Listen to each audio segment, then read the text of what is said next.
Bones, Twigs and Wigs. Yeah, baby. The podcast about music. Sometimes. All right. Hello and welcome again to the Bones, Twigs and Wigs podcast. Vinyl impressions featuring the Versace Experience by Prince. What? So, again, this is one of our Vinyl Experience episodes in which we, for those who haven't heard before, it's more or less a book club style way of talking about vinyl records that we all have in our collections. Mm-hmm. So each week we each bring a vinyl selection of our choosing, and the other two have to go and listen to it, and then we come together and we talk about it. And this episode, it's my turn. So I chose the Versace Experience Prelude to Gold by Prince, or as he was known at this point in time, the artist formerly known as Prince to the masses. He wouldn't call himself that. The purple one. Yeah. Mm-hmm. That little dude in the heels. When did he become? Wasn't he the guy with symbol? slave? That guy with slave written on his cheek. Yeah. He's But, a strange human being. Oh man, this is why I picked this album, because I was like, oh, I gotta start off with a Prince album, right? Yeah. And I went, why not start off with the most Prince album? Mm-hmm. Because this, I think, is the coolest and most interesting example of how weird a cat Prince really was and how annoying he was to people in the industry. Because now, a little bit of backstory before we get into the record itself. In 1993, I believe, Prince was having a lot of problems with Warner Brothers, his record label. And this is one of the most unique problems an artist is ever going to have with a record label. They didn't want him to release so much music, basically. He was sitting on maybe, I think they say that he was sitting on about 500 plus songs that he wanted to release, all more or less at the same time. Jesus. And they went, no, we can, we've only got like 2 albums on the contract to sell. Like, why don't we just spread it out and sign a new contract? And he said, okay, but I want to own my masters. Mm-hmm. And they went, well, we can't do, that's not how we do things. And he went, well, that's not how I do things. But because he'd already signed all these contracts back in the 80s, he couldn't really get out of it for a long time. So he was stuck. So because he was stuck, he decided to do a bunch of different things. One thing that he did was he just started releasing a shitload of music under all these pseudonyms. And then he stopped using his own name because he's Prince, or I guess not anymore, but right. So technically, yeah. Yeah. So in one of the most dickish things you could ever do, he changed his name to what is now called the love symbol. This thing behind me. Mm-hmm. I can't get out of the way. There it is. Yeah, so kind of. I mean, I got it over here on my arm too, somewhere. But now so everybody always talks about the love symbol being, it's like, oh, it's this combination between the male and female symbols, and I guess it is. But what it really is, it's a symbol that was impossible to for like music critics and all these people that are in the industry and who have to review his albums. They couldn't write his name in reviews. Right. So in order for there to be a review written of an album that he released or a show that he was doing or anything that Warner Brothers wanted him promoted so they could sell his records, they had to send like a floppy disk. Remember now? Remember floppy disks? I know Steve will, maybe not Johnny. Oh no, I know. Don't disrespect me like that, man. I had Young blood, all black and white. Everything is fields. Everything is Johnny's the young all blood. black and white, and one floppy disk for the world. Yeah, but they would have to send a floppy disk to all these journalists with a specific font that they had to make. Wow. That contained this symbol. That's and crazy. it wasn't just this symbol. He changed a bunch of stuff. And if you look at the back of say this record again, like this record's really. Hang on, I'm going to take the background off now because I'm holding the cover. If we look, you'll see where I think track number 4. Mhm. Yeah, I It's- hate you. Yeah, that's I hate crazy. you. But he's changed the word I Right. to an evil eye symbol. Yeah. So it wasn't just the Prince symbol itself. It Right. was like the I, the letter U, the letter P. Like yeah. it's all, he changed all these things basically to be a dick. No, it's funny you said that because like you know, I mean, I'm sure Steve probably listened to it with like his cell phone or something, like same way I did. And you know, track 4, like he just spells out the word I, like your eye. So EYE. know, yeah. Right. Because So there's no way to type. you know, symbol. yeah, you can't put that in Apple Music. Like, you know what I'm saying? There's no font, you know. That's cool, man. That's crazy. He's got another track that people call P Funk or Prince Funk. It's not on this album, but it's just another one. But the way it actually is, it's the word funk, but with like periods in between each letter. So, you know, like an abbreviation. Yeah. But it's got just the corners like that of a box around the word. And they have to, it just makes it impossible to spell. That's crazy, bro. That's different though, man. Like, Yeah, but this is what I mean. Yeah, but Prince he was a bitter little man, you know? Yeah. He was not happy. He used to walk Yeah. around with the word slave on his cheek, and he would quite happily just explain. He's like, yeah, I don't want to do what I'm doing. Right. I don't want to do it. Right. So this is why there's no word Prince anywhere on the album. Anyway. The only time it does, I mean, it's owned right now. Nowadays it's owned by the Prince estate. So if like this, if you have the vinyl, which is, you can only recently get this, it's 2019 Prince estate. But other than that, it doesn't say anything about him outside of the symbol. Open which I that think is thing up. hilarious. Yeah. Oh yeah, that's right. The vinyl itself Yeah, is I was really about to cool say, too, isn't it? Yeah. Ooh. Oh, that's just a sleeve. I thought It's not white vinyl. I was like, ooh, look at that.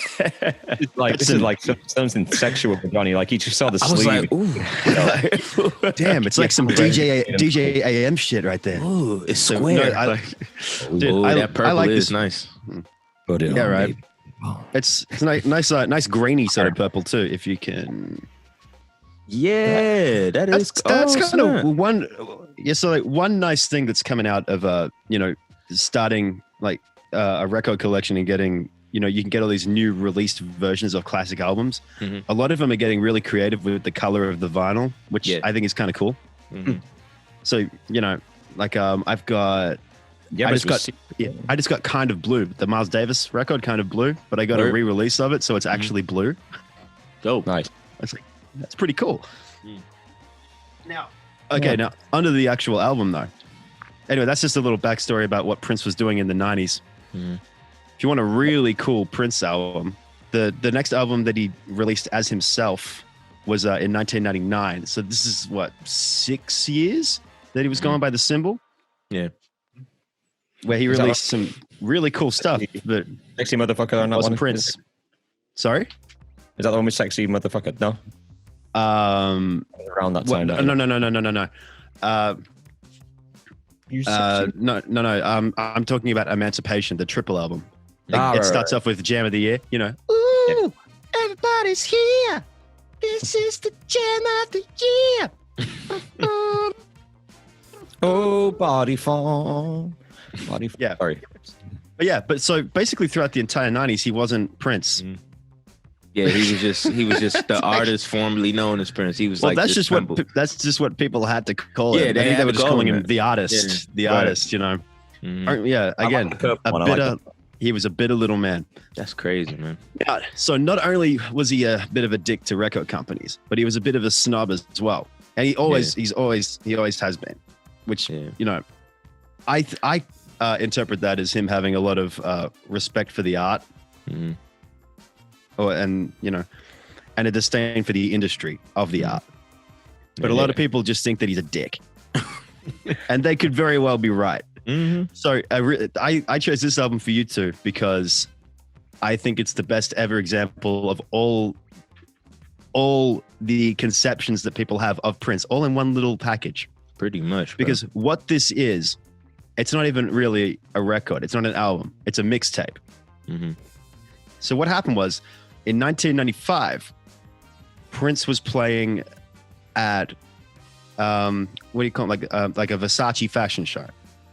one of those, very exclusive fashion shows. Right. Oh, with like the runway models and all that stuff. Yeah. Like for just Versace though. And he gets, so they get Prince to play. So what Prince did was he gave out a cassette tape.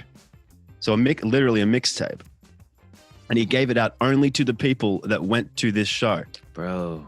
So in order to have this record until last year, 2019, until then, from 1995 to 2019, the only way you could have this album was if you went to the Versace exhibit. Or do you call them exhibits? I don't know. But if you went to that fashion show and you were personally given this tape. That's crazy. So it was basically to promote his next album, the Gold Experience, which is what you were talking about before, Steve. And that's the album that has Most Beautiful Girl in the World on it, which I think the album itself was somewhat of a flop sales-wise, the Gold Experience. Maybe because he was being a bit of a dick when it came to promoting it. I was about to say nobody. Right. But what he did with the mixtape, which I think is very cool, is so most of the songs on it, well, they're just kind of segments of songs or very short remixes. Yeah, some of them are like a minute and a half, you know, but it's like it's catchy though. It's like, dang, like he could have kept going with that, you know? Yeah. But on the sleeve of the record, I don't know where you guys listen to it, I guess digitally. Yeah. Right? Yeah, I got it. Yeah, so again, you can see under each title, hang on, let me see if I can get that. You see like there's the little subtitle. Yeah, it tells you where you can find the full versions of the songs. Like whoa, okay, dope. Like, so A side, track 1, Pussy Control, Club Mix Edit, original mix available on the Gold Experience. So he's promoting his next album that's upcoming. Gotcha. But not everything is from that. There's he's also got some tunes on there from Exodus, which is a new power generation, which is his band. So like I said, he's releasing music not as himself, because that way he can release more music in the 90s. Right. Yeah. He was a really interesting dude. Yeah. He's also got on the second side, he's got an excerpt from the Kama Sutra Overture. Dude, I was sorry. He's got an overture from the Kama Sutra ballet, a full-length ballet that he's written music for. Yeah, I was actually going to talk about that too. That was going to be like my honorable mention. Yeah. Oh no, we'll get to it. Yeah. He's got another new power generation album that he's promoting. He's got a bunch of really random segues. He's also got a group called Madhouse 24, which is like a kind of, I don't know, like a jazzy sort of project that he's doing. It's crazy. And he also, like I said before, he doesn't have a whole song on this. It's just literally a mixtape. So like I can take this record, if I wanted to do like a Prince set, I could just play each side of this record from start to finish, which is like 15 minutes aside or whatever it is. I don't need to do anything. It does all the DJ's work for him because it's a pre-made mixtape. It's great. Wait, Steve, you all right over there, bro? Steve's getting dark. Do you know what? Let's leave it with the mood light. And I forgot to plug in my light, so the battery's just gone. Peace. That's all right. We can still see it. It's all right. But yeah, I think that's about as much backstory as we need. So basically, what happened? Prince died in 2016, and in 2019, they re-released this mixtape on all platforms. So digital, you can get a CD, you can get vinyl. And yeah, I thought rather than throw you guys 1999 or something, I thought I'd give you something that a lot of people probably haven't listened to or even knew existed. Yeah, great choice, bro. Like, I'm not gonna sit here and act like I'm like the biggest Prince fan. I mean, I appreciate his music, and his artistry, and I appreciate what he has done. Like, just changing the game and just like kind of, doing things his way, So I dig it. So like when I heard the album, I was just like, wow, bro, the first track, Pussy Control. Yeah. Bro, I'm at the grocery store. I'm in a parking lot. My windows are down. I was like, oh, let me turn this down a little bit. Yeah. Attention, ladies and gentlemen, boys and little fucking girls. My favorite lyric in that is something like I've written it down like basically it's like she gotta have bank in her pockets before she got dick in her drawers. Yeah, bro. I was like, bro, but he was like, down like yes, Bro, Prince is was like- spitting. he was actually spitting, bro. Like he was actually writing. I was like, yo, Prince is like rapping on this joint, man. Like it's crazy. But that's what I wanted to talk about too, because you know, I like every time this is our second time doing vinyl impressions, but I like that if you guys had to choose, what are your top 3 and what are one of your least favorite songs on the album? You know, because to me, like listening to the entire album, bro, is very it's like a very diverse sound. He's got some tracks on there that sounds like country western. He's got, you know, the first track, like he's like rapping. He's got one that sounds like some Roger and Zapp type of like, you know, funky, you know, like maybe like a little talk box in there somewhere. And then he's got like some jazzy stuff on there too, like whole horn sections and like instrumentals. It's amazing, man. Like really dope. Some of the stuff I was thinking that track 2's it shh. Yeah. Even saying the name. But the guitar in that is just gorgeous, man. Right. Such beautiful guitar sound. And great player. And I went for that one, 319. I thought it was just cool as That hell. was pretty cool. Yeah. And Ruti Kazuti, just thought that was a really That's good what choice. I knew you were gonna like Rudy Kazoo. bro. Yeah. Oh man. Yeah. My top 3 would probably be well. See, now I don't want to say shush, you know, because that was in there. But I'll give that like a little honorable mention, you know. I like the guitar sound. Yeah, I will say Shy, because Shy was just like so different, you know, and it's a nice song too. Like the lyrics were like decent and like, you know, just really like out of there, you know. That really reminded me of Lenny Kravitz, by the way. Taxi Driver, Lenny Kravitz. That really reminded me of Lenny. Yeah, man, it's got that vibe. Billy Jack, I'm a huge fan. To everybody that's listening, I'm a huge fan of like Talkbox and Zapp and Roger. So like Billy Jack just gave me that slap. Boom. Like just gave me that like craziness, man.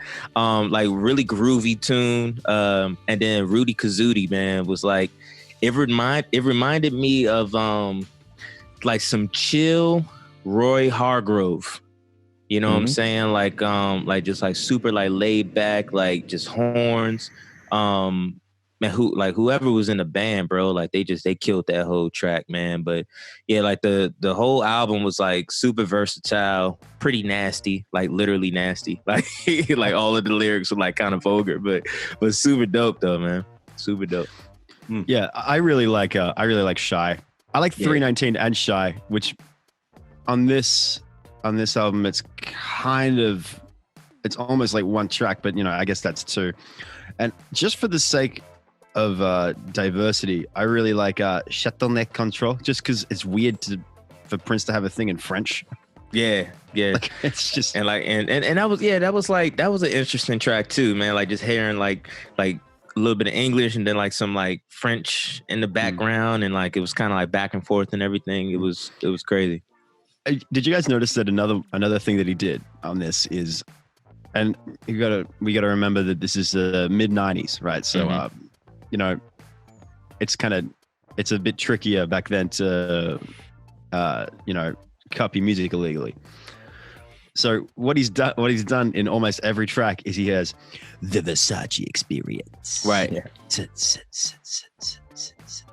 With that really long tail delay, just you know, because you'll know exactly where it's from if you rip it.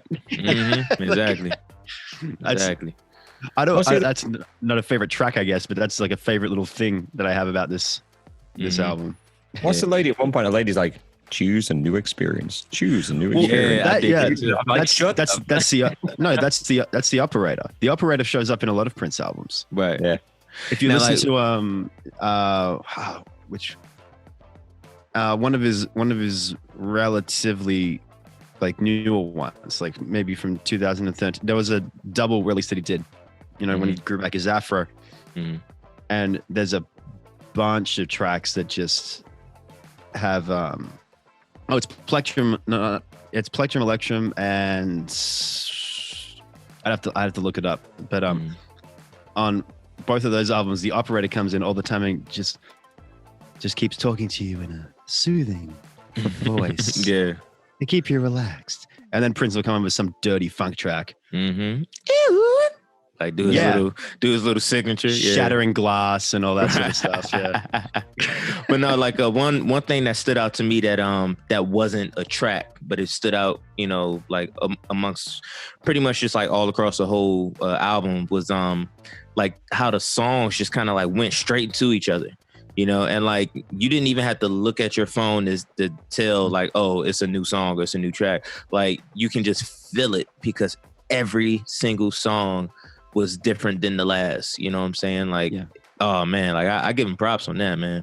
But it all flows because it's a mixtape. Exactly, and the scratches in there too, like the DJ it's scratches. Good, right? Oh man, like all throughout the whole, like most of the album, really, like it was crazy. I think the idea. And I mean, I didn't go to the show because I would have been 5, but imagine little Grant, pussy control, like it's just like just going in. I'd look like that Just for Men's ad. You ever see that one with the baby? No, what? I have no idea. Dude, Just for Men has one of the greatest ads ever. It's like this little baby, but the baby's got a full beard, like a very dark beard, and the baby's got like he goes out clubbing with all these like beautiful women, and he's got like these bottles of milk, and he's like, yeah, one of the greatest things ever. What? Because I guess you dye your hair and your beard, and you look younger, and you look younger. That's so they funny. took it to the extreme, right? That is hilarious. But, yeah, I don't know. I think the idea might have been, or maybe this is actually exactly what happened. Maybe whoever's running the runway, like the music for the runway, is exclusively using Prince songs, and this is what they came up with. I don't know. I think that's the idea, at least, that it's going for. Is it's like a DJ is, just going through all these Prince numbers and making a small set out of it. Mm-hmm. Yeah. And because everything just keeps changing so drastically, it could be a different line or a different garment or a different model walking down the runway. Right. It sounds like a fashion show. Yeah, I suppose if it's timed like that. I mean, I don't know how long that takes, but the girls and the guys tend to come out pretty quickly on those things, don't they? So yeah, maybe the changing style. Like, I'm just going to say swimwear to lingerie because I like thinking about swimwear and lingerie, but it could be like one of those changes. Yeah. Oh yeah. But no, like it's interesting too because like he even had like some EDM like like crazy house tracks on there, so I can definitely hear those like in like a fashion show. I couldn't hear like something like Shy because like Shy was like super like chill. Shush was like really chill. What's the other one? I Hate You. I Hate You was like kind of laid back, like very like R&B, So yeah. Gold is cheesy Prince times 100 gold. Yeah. There's nobody else. Cheese that's when he goes on it. When he goes on full on like cheese mode, it's like, oh yeah, it just goes for it. It's hilarious too because this whole thing is meant to be promoting the Gold Experience, the album that leads with "Can't you see the most beautiful girl in the world?"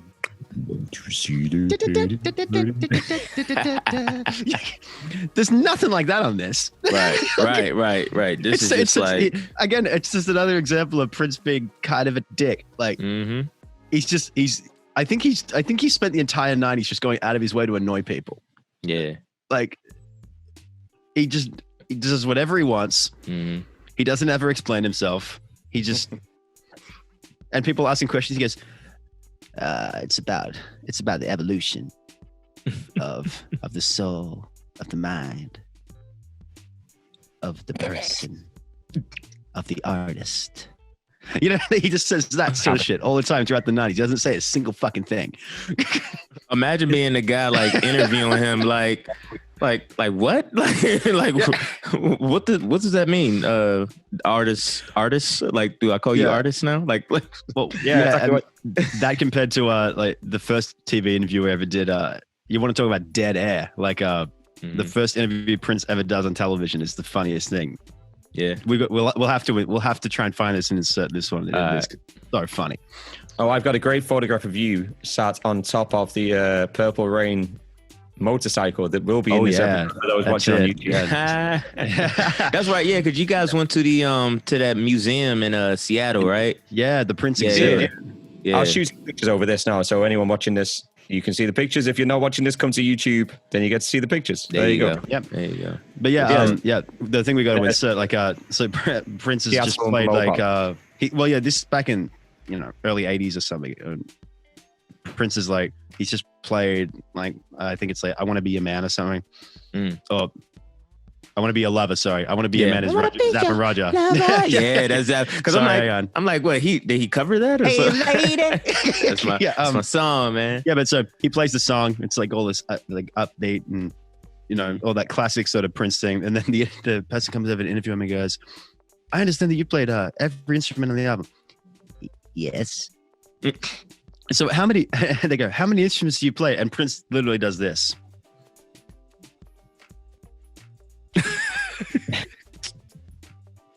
For the longest time, he sits there in silent, and you can see him literally counting how many instruments he plays. and then eventually, and no one says a thing. It just goes forever. And he goes, after what feels like an eternity, he just goes, 22. And apparently that's what sparked him being so flamboyant and like ridiculously over the top with everything, because he never wanted to come across as that unapproachable again. Right. He never wanted to come across as himself again. Right. But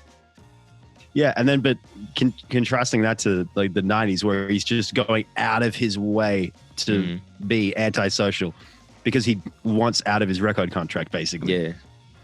He just wants to be able to. He wants freedom. Atlanta? Am I right? I'm correct in saying from Atlanta, I think. No, Minneapolis. Minneapolis. Oh, Minneapolis. Sorry. He's from Minnesota, like the most unlikely of places for a person like Prince. Yeah, man. Wow. He put them on the map, man. Because who else is from Minneapolis? Chris Rock lives there or lived there, right? Yeah. Because he's like Chris Rock said, I'm the only black man in Minnesota. It's like the only other black people in Minnesota, it's me, Mary J. Blige, and Prince. Yeah. So no, there's a famous like singing group from Minnesota too. Hold on. It'd be funny if they were called the Vikings or something. Nah, man, it's for some reason, man, I want to say New Edition, but I feel like I'm going to be so wrong. But like one of those like old school R&B groups. Yeah. Like Boys to Men or something. Well, Boys and Men is definitely from Philly, No, New Edition's from Boston. So Boston, Massachusetts. Yeah, I mean Mississippi, Massachusetts, Minnesota, Massachusetts. Yeah, you got a lot of names with a lot of syllables that start with M over there. Yeah. We have Melbourne. We have Manchester. Yeah, we do. Maybe they have Missouri, Mississippi, Massachusetts, Minnesota, Minneapolis. Oh wait, Michigan. Is Minneapolis in? I don't know. I don't know my geography very well. Mint Condition. You guys probably never heard of them. Mint Condition. I have not heard of Mint Condition. Yeah, man. Oh man, if I had one of their vinyls, dude, I'd definitely put you on. Matter of fact, I'll just send you guys some of their stuff. They got like some classic R&B tunes, but they're from Minneapolis, and they're like way back in the day. But they had some big tunes. And what was crazy was like they were like legit, like not really like a singing group, but like a band, like. They were like the entire band got that shine, you know what I'm saying? Like the keyboard player got his shine, and like, and of course they had like a lead singer as well. So a Toto or someone where everybody gets a song. You know what I'm saying? Yeah. It's like you got that lead singer, but everybody is considered like mint condition. Like it's super dope. Oh, the Eagles. I gotta put you guys on to them, man. They got because you might have heard some of their songs, to be honest. Like, it's like pretty catchy stuff. Chill R&B stuff, but they're from Minneapolis. And they've been out since like the 80s, man. Like, well, early 90s, late 80s. So, yeah. So you guys enjoyed the album? I loved it, bro. Like I appreciate you putting me on to it, man. It's because like I told you, I'm not the biggest Prince fan, but yeah, I was like, wow. You will be by the time this podcast is done. Oh yeah, definitely. I think that's everybody will be. I think the vinyl impressions, what we're doing here, like I chose Dangerous for my first one, and that is obviously well known, but that going back into something is awesome. And you two chose artists that we don't really know. We know but don't know the songs of. So that's like something new. So I think it's interesting that it's going to give us a chance to go back into things we haven't heard in a while and reappreciate it, and also open our eyes to new stuff. So this is cool. This is really cool. Man. Yeah. It was cool to get Yabba. Oh yeah. Johnny. And that's the thing, man. Like this is only the beginning, man. I guess like the next time around is gonna be my turn. So I gotta come with some heat. You know what I'm saying? We've all got to come up with the next round to throw on the notes for the required listening. Right. I think I know what I think I've got mine already, but I might have one more run through the collection. Yeah. I don't want to give you guys some. I don't want to give you guys some. Some anything like too lame or whack or something. Right. Some whack. I'm gonna go from really specific out there crazy Prince to. Then Slayer. Slayer. Oh my god. I would love to hear Johnny talk about Slayer. I mean, Rick Rubin produced him. Rick Rubin did the Beastie Boys and Eminem and everybody. Rick Rubin's okay. So. Yeah, we did. I'm not saying no, that's Bob Rock. Never mind. We can put that on the list. You know, I like Rick Rubin. I like him. You know, he's cool. Yeah. Rick Rubin, man. He's done AC/DC, Slayer, Eminem. Yeah, he crazy played bass, ears, bro. Didn't he play bass on Metallica's Saint Anger album? Did he? Yeah, because they didn't have a bass player, so I think it was Rick Rubin. I think he played bass on that album. That's crazy, man. He did 99 Problems, JT. I mean, But his ears are just like out of this world. Cause like I want to say I might be wrong, but I want to say like he worked with a lot of hip hop artists. I want to say he worked with Dr. Dre as well. I just can't remember what project. Right, yeah. So probably all I think together. Was it him that did the LL Cool J album? I Can't Live Without My Radio. I wouldn't be surprised. Was it Bob Rock? I forget. One of the two in it. I wouldn't be surprised because like I Can't Live Without My Radio sounds like Beastie Boys.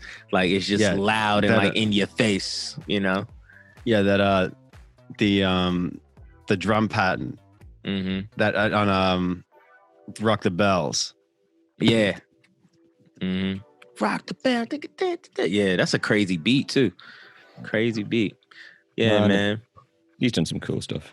Yeah, bro. Like his ears, man. Like, big shout out to Rick Rubin. If you guys are listening and don't know who Rick Rubin is, for the most part, he's a sound engineer. But I mean, the dude is like a genius, yo. Like he's got like production credits now. His ears are just like amazing, and he looks like a caveman. He does. He's got the big beard and bro, like he looks like a freaking caveman, man. And he's like I wonder how many Grammys does he have? Like eight Grammys. 8 Grammys. Wow. And the two of the artists, including Album of the Year, which he won. You ready for this? This is how diverse he is. We're talking about some of the stuff he's done. He won with the Dixie Chicks and Adele. Bro, that's what I'm saying, man. His ears, and we're talking about LL Cool J and Metallica. Yeah. Right. By the way, his first album that he produced or did whatever, it was in 1981, and it was self-titled. It was The Pricks with The Pricks. And then his fourth album he did was LL Cool J, I Need a Beat, and then it was the Beastie Boys and Run DMC, Jazzy J as well. Man, he's Slayer, which is the stuff I got there. He's just done everything. Public Enemy, he did Public Enemy. The Cults. God, he's done some stuff. Dude, he's all over hip hop. Yeah. But it's the fact he's gotten like metal hip hop, right. Dixie Chicks, right? R&B, like Also, Red Hot Chili Peppers, of course. Blood, Sugar, Sex, Magic, great album. He did that. The Four Horsemen, Red Devils, Mick Jagger, just flicking. Oh yeah, Joan Jett and the Blackhearts. Of course. Tom Oh Petty. shit! Hey, dude, props to Rick Rubin. Fuck. Yeah, bro. Like he's got Nine Inch Nails. he's got some there you go. he's got a catalog. He's got some people under his belt, man. His studio, by the way, too. Is amazing. Like if you guys ever see, like, just look up Rick Rubin recording studio. I think it's Shangri-La Studios in Cali.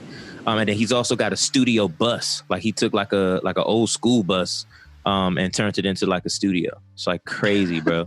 Like only Rick. That's awesome. But if I'm not mistaken, he had a show back in the day. I can try to look it up, but he had a show. I can't remember what network it was on. It was like a mini series or something like that. But he would just bring different artists to the studio. And I think it's like in his home. And man, like his studio is so beautiful, bro. And like he'll bring these people in and just like record them and just like work with them, produce all types of stuff, man. And like come out with just like hits, bro, that you probably would like never hear. You know what I'm saying? Like you see these awesome artists and it's like, who is this person, man? Like they're undiscovered, unknown, crazy vocals, and yeah. All right, yeah. We might have to have a Rick Rubin theme. That'd be cool. We might. Rick Rubin album. It sounds like we might inadvertently do that at some point, no matter what. Yeah, we can do we can do like on everything. Yeah, we can do like a famous producer, episode, or even like a famous sound engineer episode too. Sound engineers don't get enough credit, man. Man. They do not get enough credit. Studios don't give enough credit. Sound City, man, you guys seen that movie? Yep. Yeah, man, that's a classic. Oh man, I hope you seen Sound City. That rings out. I must have seen it. Oh, come on, Steve. Come on, bro. Because that's more homework. That's Foo Fighters and those guys, right? That's a great one. That's the one where they travel around the country, right? And they go to all these famous recording cities and they record one song in each town. No, I haven't seen that. Why? That's my list of things. Nah, that's Sound a documentary City, series. Sound City is the one where Dave Grohl, he's at the original Sound City in Cali. And they're tearing it down and stuff like that. Yeah. And then Dave ends up getting like the Rupert, not Rupert, the one of like the Neve consoles. It's like one of like the original Neves. Man, he breaks it down and puts it in his house. And then he has like all of these famous people come in his house and like record. Like Stevie Nicks was there. Paul McCartney was there, man. Like, it's a great tune, great movie. Just like great tunes, bro. Yeah, definitely, bro. Yeah, we can do an episode about Sound City. Like that's I'm gonna watch that. That's crazy. That's crazy. Yeah, I haven't. I thought it was something else. Yeah, you guys love that.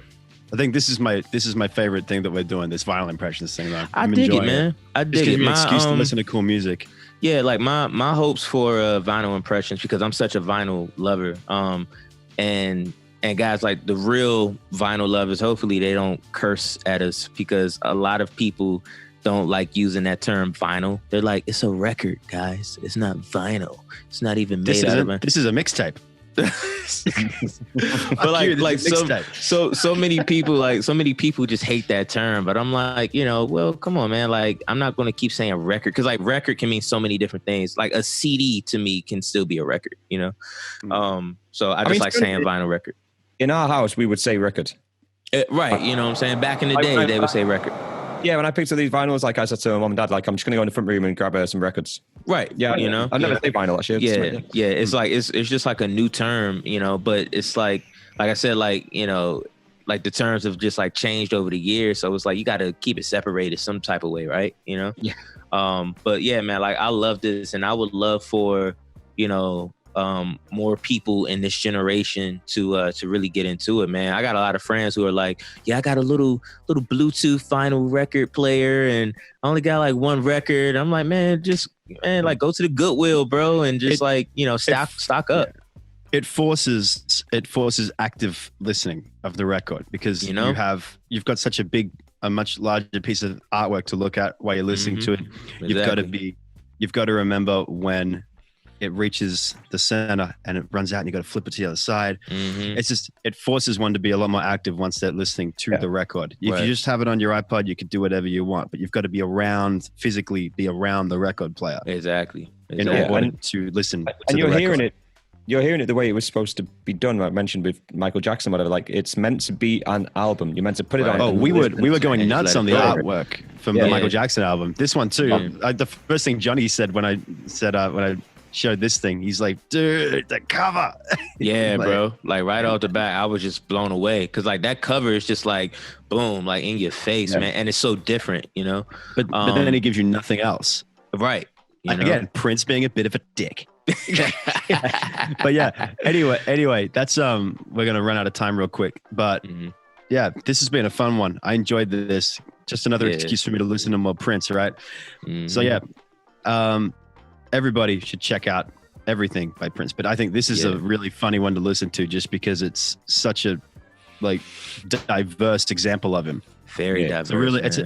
it's a good introduction without actually having to listen to Yeah. a full song. But yeah, Yeah. anyway, this has been once again Bones, Twigs and Wigs. You can check us all out individually on Instagram and Facebook and whatnot. Follow the page, like and subscribe. Until next time.